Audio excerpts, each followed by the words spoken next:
Yeah, I'd just like to talk about how incredibly remarkable and important Baynes Sound is. Yeah.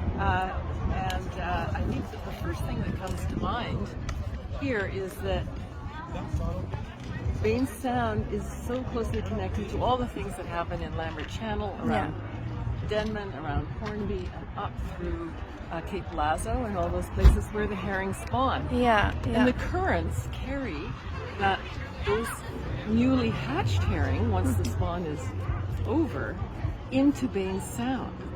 So Baynes Sound is the nursery for the herring in the Strait of Georgia. And what's been happening with herring is that stocks up and down the coast have collapsed from overexploitation, from climate change, and they're not recovering. So the last stock that supports a commercial use, fishing, is right here.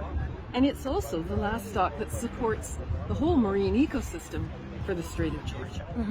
Right?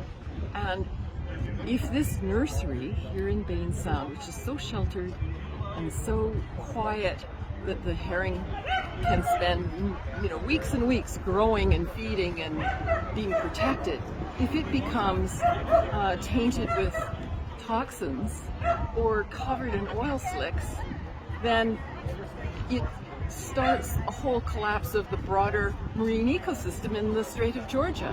So Baynes Sound has this absolutely instrumental role in sustaining the whole marine ecosystem of the Strait of Georgia. So what we do here is for everybody, and we see here every year like a marine Serengeti of all these creatures who rely on the herring. Thousands of birds come through, gulls and diving ducks and so on. They all need not only the shellfish, but they need the herring eggs to build reserves to fly north. They nest in the boreal forest or in the Rocky Mountains, and the herring feed them and sustain them. So there's all parts of this world, and of course, what would happen if the oil slicks go out and damage these birds, right?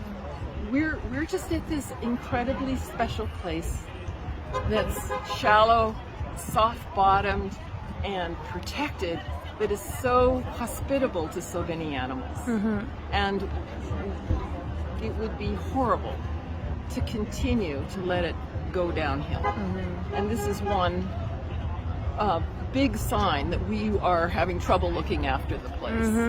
And we do know better. We do know better. We're trying to move forward with the animals. So I guess that's what I would say about how important Baynes Sound is. Thank you. Can you share your name? Yes. Okay, so I'm Dorrie Woodward, and I'm with the Association for Denman Island Marine Stewards, and we've come over here. We are allies, strong allies, and we're blessed to have people like Sea Cobs take the vanguard in this work, because otherwise we'd be like paddling on our own. So it's so much more wonderful to help other people Lovely. and strengthen them. Thank you so much for your time. Okay.